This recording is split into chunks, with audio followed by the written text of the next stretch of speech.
سب سے پہلے عالم اسلام کو اپنا یہ ویژن کلیئر کرنا پڑے گا، اور اس کے لیے بہت ضروری ہے کہ نہ صرف ریاستیں بلکہ ہمارے علماء کرام بھی اس سلسلے میں اپنا رول پلے کریں، کیونکہ ہم یہ کہتے تو ہیں کہ جی ایک معصوم کا قتل بھی جو ہے وہ اسلام میں منع ہے، لیکن جب قتل ہوتا ہے تو ہم اسے قتل کرنے کی مذمت کرتے ہوئے ہچکچاتے ہیں۔ تو ہمیں اپنی ہچکچاہٹ ختم کرنی پڑے گی، ہمیں کلیئر ہونا پڑے گا، ہمیں واضح ہونا پڑے گا کہ کون صحیح ہے اور کون غلط ہے، کس کی مذمت ہونی چاہیے اور کس کی مذمت نہیں ہونی چاہیے۔ ٹھیک ہے مظہر صاحب، یعنی آپ نے سوچ میں تفریق کی جانب اشارہ کیا ہے، جو ہماری اپنی سوچ کے اندر ہی تفریق ہے۔ آپ نے کہا کہ ویژن کو واضح کرنا پڑے گا۔ میں جانا چاہوں گی شہزاد چودھری صاحب کی جانب۔ شہزاد چودھری صاحب، خاص طور پر میں یہاں پر بات کرنا چاہوں گی شامی مہاجرین کی۔ یورپی ممالک نے اور کینیڈا نے اپنے دروازے بہت دریا دلی کے ساتھ کھولے اور تنقید کا سامنا بھی ان کو کرنا پڑا۔ جب اس طرح کے واقعات سامنے آتے ہیں تو آپ کو کیا لگتا ہے کہ وہاں سے پھر کیا ان کے بارے میں سوچ بدلنا شروع ہو جائے گی؟ کس قسم کی مشکلات اب آگے چل کر ان کو فیس کرنا پڑیں گی اور کیا رد عمل ہو سکتا ہے؟ دیکھیے، آپ کے سوال کے اندر جو آخری حصہ ہے کہ مسلم دنیا کو کیا کرنا چاہیے، بدقسمتی سے مسلم دنیا نے جو کرنا تھا وہ کر دیا۔ اب تو جو کریں گے وہ باقی لوگ ہی کریں گے، یعنی یورپی کریں گے اس کے جواب میں۔ اب یہ فہرست لمبی ہے کہ یورپی کیا کیا کریں گے ہمارے ساتھ، مسلمانوں کے ساتھ، لیکن میرا خیال ہے کہ سب سے پڑھ کے تو آج جو نوحہ پڑھنے کی ضرورت ہے وہ بدقسمتی سے مسلمانوں کی تہذیب کے اندر جو جس قسم کے تفاوات پیدا ہوئے، یہ جو علائشیں پیدا ہوئی ہیں، ان کا نوحہ پڑھنے کی ضرورت ہے۔ آج مسلمان تعلیم سے پہلے ہی دور تھا، آج اور دور ہو گیا، کیونکہ اب ہمارے بچوں کو وہاں داخلے بھی نہیں ملیں گے، اب وہ دیکھ بھال کے داخلے دیا کریں گے۔ ٹریڈ میں ہم پہلے ہی بہت پیچھے تھے، اب وہ ٹریڈ کرتے ہوئے بھی گھبرائیں گے کہ اس ٹریڈ کے ساتھ لوگ بھی آئیں گے اور پتہ نہیں کس قسم کے لوگ آ جائیں گے۔ ایک بہت بڑی آبادی مسلمانوں کی یورپ کے اندر رہتی ہے، ان کے اوپر جو مشکلات ہیں، یعنی آپ سبزی خریدنے جائیں گے، آپ کے اوپر 2 لوگ جھانک رہے ہوں گے، 10 لوگ جھانک رہے ہوں گے کہ یہ پتہ نہیں کہیں ٹیررسٹ نہ ہو۔ آپ جہاز میں بیٹھیں گے، ہو سکتا ہے لوگ آپ کو اٹھا دیں، کہیں ہم ان کے ساتھ سفر نہیں کریں گے۔ یہ کچھ ہونے والا ہے۔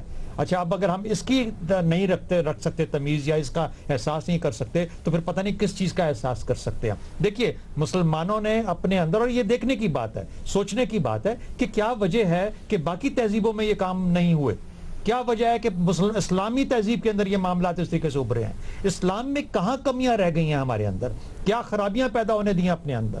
یہ خرابی جو ہو چکی ہے، ناسور جو پل چکا ہے، اس کو ختم کرنے کے لیے ہم نے کیا کیا ہے ابھی تک؟ صرف پاکستان کی مثال لے لیتے ہیں، چلے پاکستان نے کچھ حد تک کام کیے، باقی ملکوں نے ٹوٹ پھوٹ ہو گئی، شکار ہو گیا، عرب سپرنگ کے بعد تباہ ہو گیا مسلمان دنیا، لیکن ابھی بھی دیکھیں ان کو کسی کو ابھی تک سمجھ نہیں آئی کہ اپنے اندر یہ جو اس قسم کے گند ہے اس کو صفائی کیسے کرنی ہے۔ تو میرا خیال ہے آپ کا سوال چونکہ یہ ہے کہ ہمیں کیا کرنا چاہیے، اور آپ ابھی بھی ربط کے تاثر کی بات کر رہی ہیں، یہ تاثر کا لفظ نکال دیں، ربط ہی ربط ہے بدقسمتی سے۔ مسلمان جہاں پہ کہیں ہو، سب سے پہلا اثر امریکہ میں اور یورپ میں جاتا ہے اس کا، باقی دنیا میں، بھارت میں آج انہوں نے 4 ایئرپورٹس کے اوپر اپنے وارننگز کھڑی کر دی اور وہاں پہ بامز کی اطلاع جانی شروع ہو گئی۔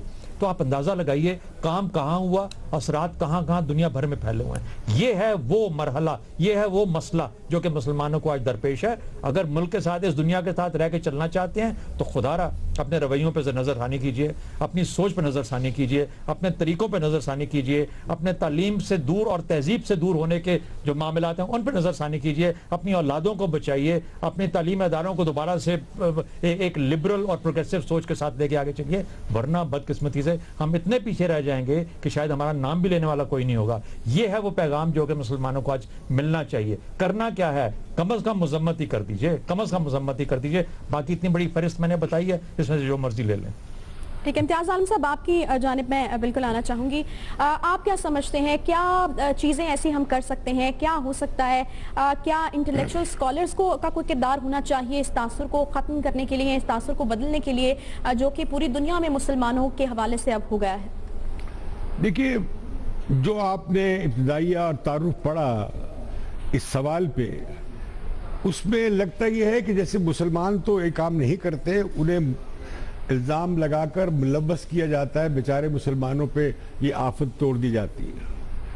یہ ہے رویہ جو ہمارے دانش میں اور فکر میں موجود ہے، ڈینائل کا، انکار کا، کہ نہیں ہم تو یہ کر ہی رہے ہیں۔ آپ دیکھیے کہ ابھی جو شہزاد صاحب نے بات کی، ان سے میں اتفاق کرتے ہوئے بات کہوں گا کہ یہ حملہ ہوا کیوں ہے، اور عام جگہوں پہ ہوا ہے، ایئرپورٹس پہ ہوا ہے، میٹرو میں ہوا ہے، تاکہ عام لوگوں کو مسلمانوں سے نفرت کی طرف بڑھایا جائے، تاکہ یورپ میں ملٹی کلچرلزم یعنی کثیر الثقافتی جو تہذیب وہ بنا رہے تھے، جس میں عیسائی بھی ہیں، مسلمان بھی ہیں، سکھ بھی ہیں، سب لوگ ہیں اور مختلف قوموں کے لوگ ہیں، زبانوں کے لوگ ہیں، وہ ناکام ہو جائے اور یہ جو تارکین وطن ہیں یہ واپس جانے پہ مجبور ہو جائے. ایک وہاں پہ نفرت کی فضا بنے، انتہا پسندی کی فضا بنے. ہم نے جیسے دیکھا تھا نازی جرمنی میں دیکھا تھا، ویسے ہی وہاں پہ یورپ میں ویسی انتہا پسند لوگ وجود میں آئے جیسے جس کی مثال آپ نے ٹرمپ کی دی ہے، تاکہ وہاں بھی وہ تہذیبی سلسلہ ختم ہو اور ہم جو یہاں سے جو انتہا پسند کر رہے ہیں اس کے ساتھ ٹکراؤ ویسے ہی کسی باربیرین اور بربریت پسندانہ نظریے کا وہاں پہ عروج ہو جائے. پھر یہ جو لوگ پناہ لینے جا رہے تھے، ان کی خانہ جنگی کے باعث، ان کی مارا ماری کے باعث یورپ جا رہے تھے، ان کے دروازے کھولے گئے. اب مشکل بنا دی گئی ہے کہ وہ بیچارے تارکین وطن جائیں تو کہاں جائیں. اب انہیں کون لے گا؟ ان کے اندر بھی لوگ بھجوا دیے گئے تھے، ایک اور مشکل بن گئی تھی. تو میں سمجھتا ہوں کہ یہ ایک واضح مقصد ہے. داعش، القاعدہ، یہ جو ہمارے ہاں جہادی تنظیمیں میں کھڑی کی گئیں، یہ جو ہمارے ہاں تنگ نظر فرقہ پرست تنظیمیں میں کھڑی کی گئیں، پاکستانی ریاست بھی اس دھندے میں دہائیوں تک شامل رہی اور یہ کام سعودی عرب کی سربراہی میں اب تک ہو رہا ہے. ہم انڈونیشیا دیکھتے ہیں، یہ وہابزم اور یہ جو تکفیریت یہ کس نے پھیلائی ہے؟ وہ مدرسے کہاں سے آئے؟ وہ نفرت انگیز لٹریچر کہاں سے آیا؟ وہ ذہن سازی کہاں سے کی گئی؟ اس کا نتیجہ ہے کہ مسلمان دنیا جو ہے اپنے آپ کو ایڈریس کرنے کی بجائے اپنی تعلیم بڑھانے، اپنی سائنس ٹیکنالوجی بڑھانے، اپنی سماجی علوم میں آگے بڑھنے، اپنے ملک کے عوام کی ضروریات پوری کرنے کی بجائے اس چیز پر نوجوان نسلوں کو ڈال دیا گیا ہے. تو یہ جو ہے بات تاثر ظاہر کرنے کی بات نہیں ہے. حقیقت میں مسلمانوں کو اپنے آپ کو، اپنے فکر کو، نظریات کو، علماء کرام کو اور دینی سوچ میں جو یہ عنصر آ گیا ہے، غیر دینی، غیر اسلامی عنصر، اسے دور کرنے کی ضرورت ہے. اس سے فرق نہیں پڑے گا. ہم یقیناً کہتے ہیں کہ اسلام تو امن کا دین ہے.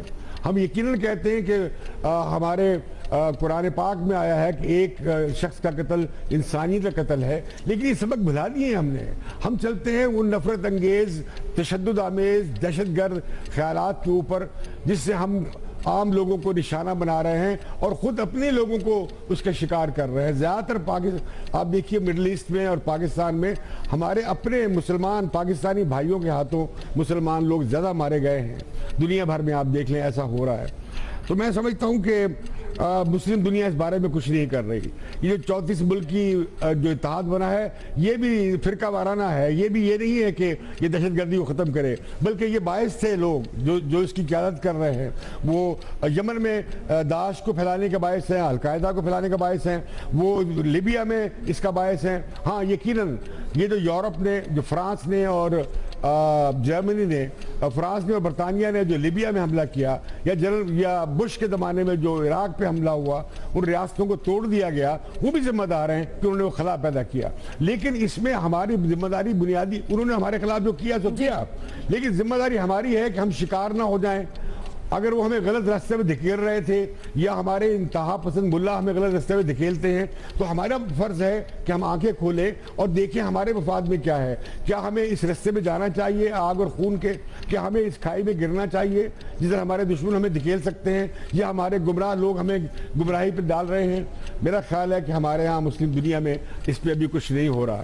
ابھی آپ دیکھتے ہیں کہ پاکستان میں کیا کچھ ہو رہا ہے. ابھی آپ دیکھتے ہیں کہ عورتوں کے اوپر تشدد کو روکنے کے لیے جب بل آیا تو سارے علماء کرام اس طرح کھڑے ہو گئے. اب 27 تاریخ کو بہت غازی اور شہید کا دن منایا جائے گا. جب ہم ایسا کریں گے، مارنے مرانے کو جائز قرار دیں گے، تو پھر کیا ہوگا؟ پھر یہی ہوگا کہ ہم قتال کے اور اس طرح کے قتل و خون کے فروغ دے رہے ہوں گے اور جو ہمارے معاشرے کو بھی کھائے گا. جی سلیم صافی صاحب، آپ کی جانب آنا چاہوں گی. پہلے پیرس اور پھر اب بیلجیم، یہ جو انتہا پسندی بڑھتی ہوئی ہمیں نظر آ رہی ہے یورپی ممالک میں خاص طور پر، اس کو آپ کس طرح سے دیکھ رہے ہیں؟ کیا وجوہات ہیں اس کی؟ اور اس کے علاوہ ڈونلڈ ٹرمپ جیسے کہ ذکر کیا، امتیاز عالم صاحب نے بھی، اس کے حوالے سے بھی کہا جا رہا ہے کہ جو اس کی کیمپین ہے، جس قسم کے بیانات وہ دیتے ہیں تو اس کو کافی فائدہ پہنچنے والا ہے. کس طرح سے کیا واقعی جوڑا جا سکتا ہے اس چیز کو اس واقعے کے ساتھ؟ دیکھیے عائشہ، جس طرح یہ ایک حقیقت ہے کہ اس طرح کے واقعات کا اسلام سے اور قرآن اور سنت سے کوئی تعلق نہیں ہے، اسی طرح اس حقیقت کو جھٹلایا نہیں جا سکتا کہ ان واقعات کا مسلمانوں کے ساتھ ہی تعلق ہے۔ بدقسمتی سے کرنے والے بھی عموماً مسلمان ہی ہوتے ہیں، اور جو تنظیمیں ان نعروں کے ساتھ میدان میں آئی ہیں، وہ القاعدہ ہو، وہ داعش ہو، وہ TTP ہو، وہ جبہت النصر ہو، وہ اسلامک موومنٹ آف ازبکستان ہو، وہ کوئی اور ہو، وہ سب کے سب مسلمانوں کی تنظیمیں ہیں، اور مسلمانوں کے بظاہر مسلمانوں کے کاز کو لے کر وہ میدان میں نکلی ہیں۔ اس لیے جس طرح ان کو اسلام سے جوڑنا زیادتی ہے، اسی طرح ان واقعات کو مسلمانوں کے ساتھ جدا کرنا وہ ناممکنات میں سے ہے۔ وہ اگر ہم ادھر بیٹھ کے جھٹلائے بھی تو دنیا پہ اس کا کوئی اثر نہیں ہوگا۔ دوسری بات یہ کہ اس کو پیدا کرنے میں یقیناً یہ جو انتہا پسندی کا کلچر ہے، اس میں ویسٹ کا اپنا بھی رول ہے۔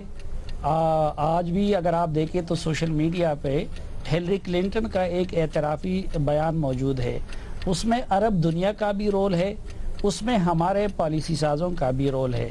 لیکن بہرحال یہ ایک حقیقت ہے کہ اب جو کچھ ہے وہ گراؤنڈ پہ موجود ہے، اور جب مسلمان اس طرح کے کام کرتے ہیں تو ایک طرف ویسٹ میں ڈونلڈ ٹرمپ جیسے لوگ پیدا ہوتے ہیں، ایک طرف کا انتہا پسند دوسری طرف کے انتہا پسند کا کام آسان کرتا ہے، اور پھر وہاں پہ جب ڈونلڈ ٹرمپ جیسے لوگ آتے ہیں یا ابو غریب اور اس طرح کے واقعات جب لوگ دیکھتے ہیں تو مسلمانوں میں بھی اس طرح کے انتہا پسند عناصر کو وہ موقع ملتا ہے آگے بڑھنے کا۔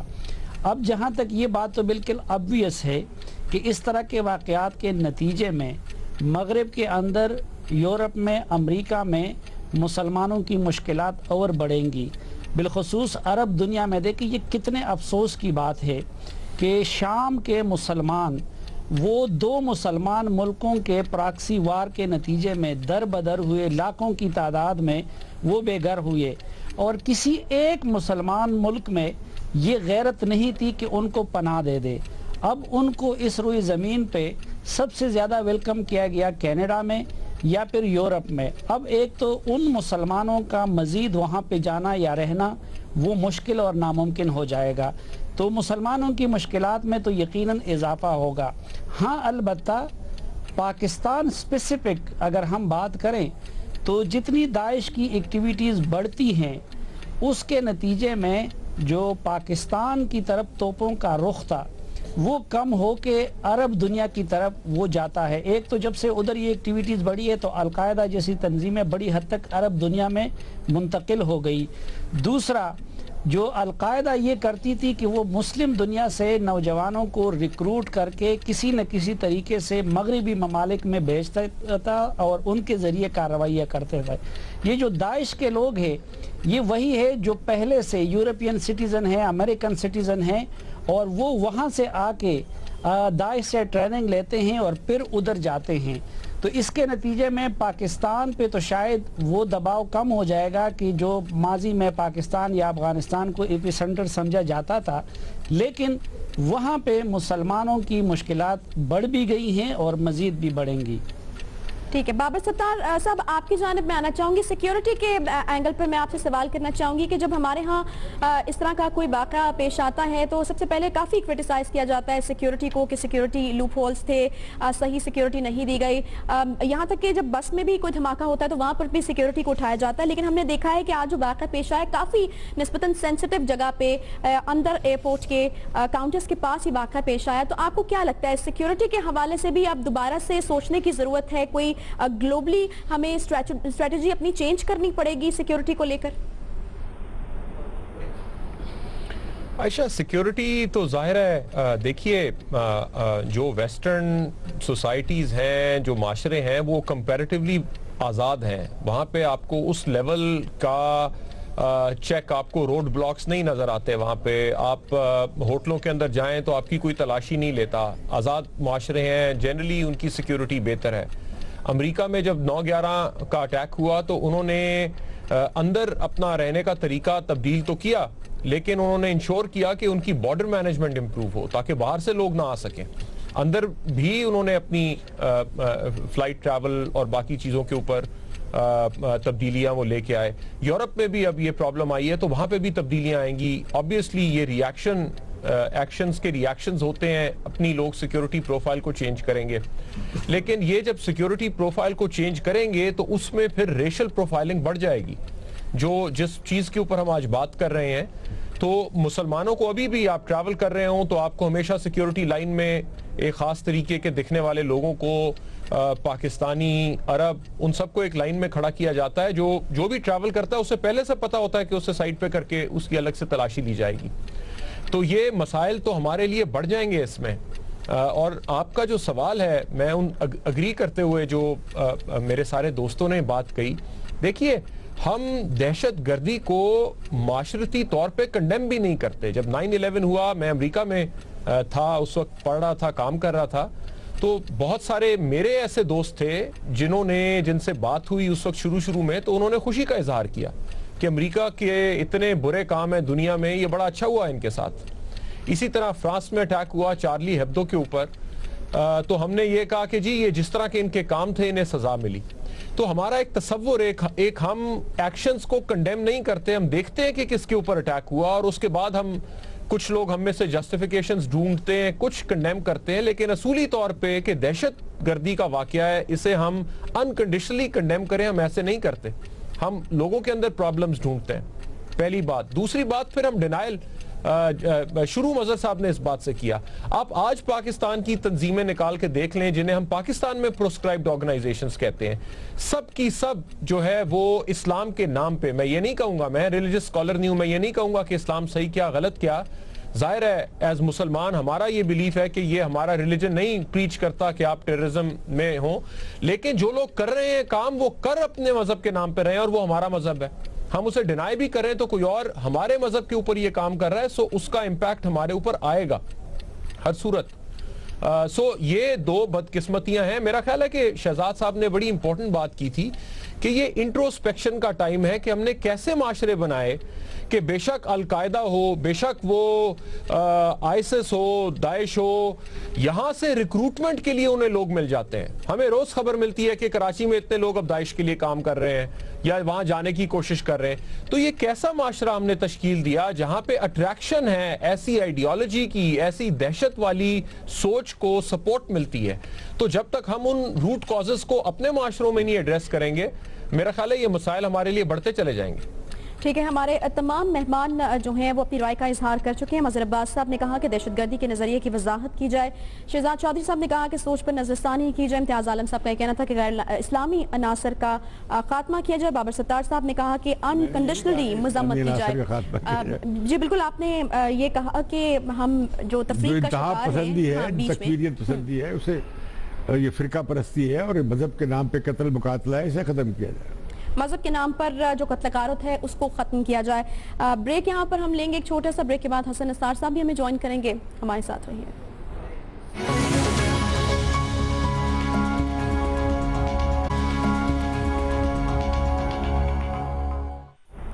Welcome back. رپورٹ کارڈ میں ایک بار پھر سے آپ کو خوش آمدید کہتے ہیں, اور آپ کو یہ بھی بتاتے چلیں کہ حسن نثار صاحب بھی ہمیں جوائن کر چکے ہیں. بریک پر جانے سے پہلے جسے شکر ہم کرتے وہ اس کا سوال کچھ اس طرح سے تھا کہ برسلز حملوں پر ممکنہ رد عمل مسلمانوں اور دہشت گردی میں ربط کے تاثر کو زائل کرنے کے لیے مسلم دنیا کو کیا کرنا چاہیے. حسن نثار صاحب نے ابھی ہمیں جوائن کیا ہے. حسن صاحب, آپ سے اوپینین لینا چاہیں گے اس پر. دیکھیں, دوستوں نے بہت مؤثر لیکن محتاط بات کی ہے, اور میرا خیال یہ ہے کہ منسنگ آف ورڈ سے بات بہت آگے نکل گئی. یہ معاملہ اب رابطے یا ربط کا نہیں ہے, اس حقیقت کو تسلیم کرنا پڑے گا کہ دہشت گردی میں مسلمان, نام نہاد مسلمان ملوث ہیں. عالم اسلام کو ہر قیمت پر یہ تاثر زائل کرنا ہوگا, اور یہ خالی خلی مذمتوں سے زائل نہیں ہوگا. اگلی بات یہ ہے کہ عالم اسلام کو اس مائنڈ سیٹ کے خلاف ہر حوالے سے اقدامات کر کے اسے مکمل طور پہ فنا کرنا ہوگا, ورنہ شہزاد چودھری, میں گفتگو سن رہا تھا, شہزاد چودھری صاحب نے جن خدشات کا اظہار کیا ہے نا, وہ تو صرف یہاں تک محدود کہ بچوں کو داخلے نہیں ملیں گے, وہ تو چند سبجیکٹ میں انہوں نے پہلے ہی ان کو رائٹ آف کر دیا ہے. اس کا انجام بہت بھیانک بھی ہو سکتا ہے. تو پورے عالم اسلام کو انتہائی ذمہ داری کے ساتھ آل آؤٹ جا کے یہ ساری فیکٹریز, یہ ساری نرسریز, یہ ساری ہیچریز ان کو ری وزٹ کرنا ہوگا. ٹھیک ہے. حسن نثار صاحب نے کچھ اس طرح سے کہا کہ مائنڈ سیٹ کے خلاف ہمیں اٹھ کھڑے ہونا پڑے گا اور اس کو فنا کرنا پڑے گا. گپٹل کو آؤٹ کر دیا ہے آفریدی نے. جی مبارک پوری قوم کو کہ دوسرا کھلاڑی آؤٹ ہو چکا ہے اور پاکستان کی جانب سے, اور امید کرتے ہیں کہ پاکستانی ٹیم اس میچ میں کم از کم ضرور کامیابی حاصل کرے, کیونکہ اگر اس میچ میں کامیابی حاصل کی تو ہمارے پاس آگے سیمی فائنل تک جانے کا چانس ہے. سلیم صافی صاحب کی جانب ہم جائیں گے. سلیم صافی صاحب, آپ نے کوئی آپشن نہیں لیا تھا, ہم چاہیں گے کہ آپ بتا دیں کہ آخر ایسا کیا کرنا چاہیے جس سے اس تاثر کو زائل کرنے میں مدد ملے. دیکھیے, دوسرے شرکاء نے جو آپشن لیے ہیں وہ سب اپنی اپنی جگہ پہ اہم ہے اور مجموعی طور پر مجھے سب کے تجزیے سے بھی اتفاق ہیں. اس میں کوئی یہ کہہ سکتا ہے کہ اس کو زیادہ توجہ اس کو, لیکن جتنے بھی آپشنز پہلے سے لیے گئے ہیں وہ سب اپنی اپنی جگہ پہ ضروری ہیں. میں جو آپشن لے رہا ہوں وہ شہزاد صاحب کی اس کے قریب تر ہے کہ سوچ پہ نظر ثانی, لیکن میں اس کو یہ کہوں گا کہ بھائی مسلمانوں کو اپنی خود احتسابی کی طرف متوجہ ہونا چاہیے. اور جو حسن نثار صاحب نے کہا, اگر اس کے ساتھ دوسرا لفظ بھی لگ سکتا ہو, تو یہ کہ یہ جو انتہا پسندانہ سوچ ہے اس کے جو مختلف مظاہر ہیں, وہ فرقہ پرستی کی شکل میں ہو, دہشت گردی کی شکل میں ہو, اس کے خلاف پوری امت مسلمہ کو اور ہر مسلمان کو ایک جہاد کرنا چاہیے کہ وہ اسلام کا جو اصل چہرہ ہے وہ دنیا کے سامنے لائیں. ٹھیک ہے. سلیم صافی صاحب نے بھی بالکل اپنا آپشن لے لیا ہے. خود احتسابی اور انتہا پسندی کے خلاف جہاد, یہ میرے دو آپشن لکھتے ہیں. خود احتسابی اور انتہا پسندی کے خلاف جہاد ہمیں کرنا چاہیے. اجازت دے تو میں ایک بات ایڈ کرنا چاہوں گا. جی, وہ یہ ہے کہ پورا عالم اسلام اپنی اشرافیہ کے پاس گروی پڑا ہے. اس کو بلینڈ کرنا ہوگا. آپ کو منصفانہ تقسیم جو وسائل کی ہے اس کی طرف آنا ہوگا, تاکہ وہ جو کشش جس کی طرف کوئی دوستوں نے اشارہ کیا ہے کہ کراچی سے لے کے جہاں تک چاہے وہ بندے اس کے لیے فیول اس کے لیے اکٹھا کر سکتے ہیں اور ان کو ریکروٹ کر سکتے ہیں, اس کے لیے عام مسلمان کی اقتصادی حالت, جس کے لیے یہ مونارکی, یہ ڈکٹیٹرشپس اور اس طرح کی چیزوں کا, ان کا بھی وہ بندوبست آپ کو کرنا پڑے گا. ٹھیک ہے. ہمارے تمام مہمان اس سوال پر اپنا آپشن لے چکے ہیں, اپنی رائے کا اظہار کر چکے ہیں. بڑھتے ہیں اپنے دوسرے ایشو کی جانب. آج دنیا بھر میں پانی کا عالمی دن منایا جا رہا ہے. بات کریں پاکی تو یہاں کی 85% آبادی پینے کے صاف پانی سے محروم ہے. ہر سال ناقص پانی کی وجہ سے 2 لاکھ بچے ہلاک اور 30 لاکھ سے زائد پانی سے پیدا ہونے والی بیماریوں میں مبتلا ہو جاتے ہیں. ملک میں 90% بیماریاں ہیپاٹائٹس, ڈینگی, خناق اور دست کی وجہ سے سالانہ 11 لاکھ افراد موت کے منہ میں چلے جاتے ہیں. ملک میں پانی کے 84 سے 89% ذرائع انسانی استعمال کے قابل ہی نہیں ہیں. سال 2000 میں اوسطاً ہر شہری کو 2961 MT پانی دستیاب تھا. 2005 میں یہ کم ہو کر 1420 اور اب 1000 MT سے نیچے آ چکا ہے. پاکستان میں ہر برس 34 ملین ایکڑ فٹ پانی سمندر میں گر کر ضائع ہو رہا ہے, جس سے معیشت کو سالانہ 36 ارب ڈالر کا الگ نقصان اٹھانا پڑ رہا ہے. یہ رپورٹس پاکستان اور مستند ترین اداروں کی ہیں جو سال ہر سال پانی پر ریسرچ میں مصروف ہیں. المیہ دیکھیے کہ پانی موجود ہے لیکن مضر صحت پانی موجود ہے اور سمندر بدھ ہو رہا ہے. نہ پانی صاف کرنے کی کوشش ہو رہی ہے اور نہ ہی اسے جمع کرنے کی. واٹر ٹریٹمنٹ پلانٹس پر زور لیکن کام صفر.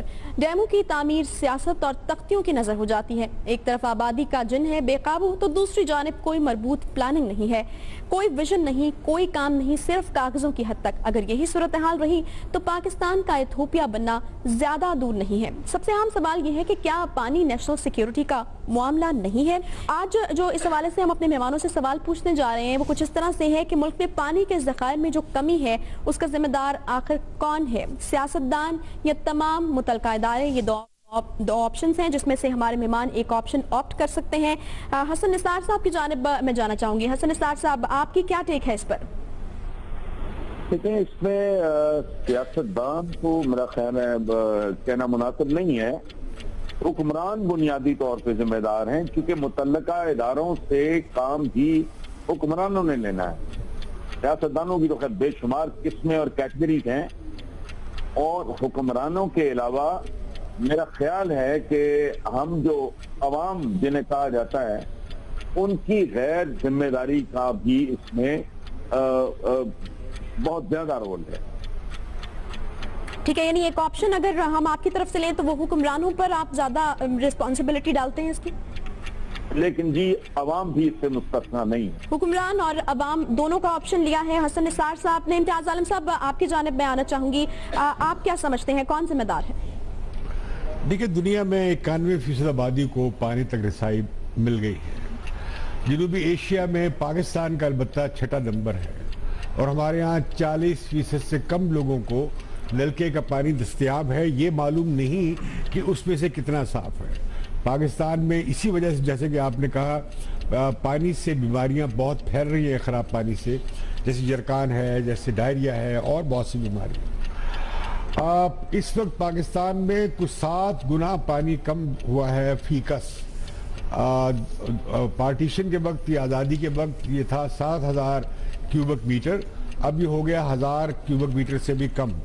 ہمارا 40% پانی ضائع ہوتا ہے. بہت زیادہ پانی ہماری ایگریکلچر میں ضائع ہوتا ہے، بہت سارا سمندر میں جاتا ہے، بہت سارا ہم ضائع کرتے ہیں گھروں میں، ہر جگہ، فیکٹریوں میں، سب جگہ. ہمارے ہاں پانی کو ری سائیکل کرنے کا انتظام نہیں ہے. پھر ماحولیات کے حوالے سے دیکھیے، گلیشیئر پگھل رہے ہیں. اگلے 5 سال تک بارشیں اور ہوں گی. جو کہا جا رہا ہے کہ ویٹ سپیل جو ہے، یعنی گیلا عرصہ پانی کا، جب بارشیں ہوں گی، پچھلے 8-10 سال سے ہو رہی ہیں، جب یہ کم ہو گئی تو پھر کیا ہوگا؟ پھر ہماری وہ فصلیں جو زیادہ پانی سے ہم استعمال کر کے کر رہے ہیں وہ نہیں ہو پائیں گی. ہمیں ساری زراعت کو بدلنا پڑے گا. پھر آپ دیکھیے کہ ہمارے ہاں کوئی اس طرح کا کوئی ادارہ ہی نہیں ہے جو پانی کے معاملے میں، سوائے اس کے کہ ministry of water and power ہے، اور ہمارے وزیر صاحب، ان کے بعد 3-4 وزارتیں ہیں خواجہ آصف صاحب کے پاس. لیکن ان سے اگر پوچھا جائے کہ پانی کا کرائسس کیا ہونے جا رہا ہے آئندہ 10-20 سال میں، اور کیا ہم اس کے لیے کوئی انتظام کر رہے ہیں. دوسرا، یہ آبادی دیکھیے ہماری 3% سے بڑھ رہی ہے. اسی رفتار سے آبادی بڑھے گی تو 3 سال میں پانی 10% اور کم رہ جائے گا. اس کا مطلب ہے 1000 کی بجائے 900 ہو جائے گا. جن فیکٹرز کا ذکر کیا کافی ویلڈ ہے، لیکن آپ سے جاننا چاہیں گے کہ آپ آپشن کیا لیں گے؟ میرا خیال ہے کہ ہماری ایڈمنسٹریشن، ہماری انتظامیہ، ہماری سول سروس، ہمارا سسٹم پورا، ان کی پرائرٹی نہیں ہے. ہاں، سیاستدانوں کو بھی ہم الزام دیتے ہیں. انتظامیہ کا آپشن لیا ہے امتیاز عالم صاحب نے. مظہر عباس صاحب کی جانب میں جانا چاہوں گی. نہیں دیتے. مظہر عباس صاحب، آپ کیا سمجھتے ہیں کون ذمہ دار ہے؟ ہم نے دیکھا کہ جب ڈیمز کے حوالے سے یا پھر پلاننگ کے حوالے سے بات ہوتی ہے تو ہم سیاست کا شکار ہو جاتے ہیں، مختلف کنٹروورسیز جنم لینے لگتی ہیں. اور ابھی آپ کیا سمجھتے ہیں؟ 2 آپشنز ہمارے پاس موجود ہیں. حکمرانوں کو سمجھتے ہیں اس کا ذمہ دار، یا پھر عوام؟ ریاست.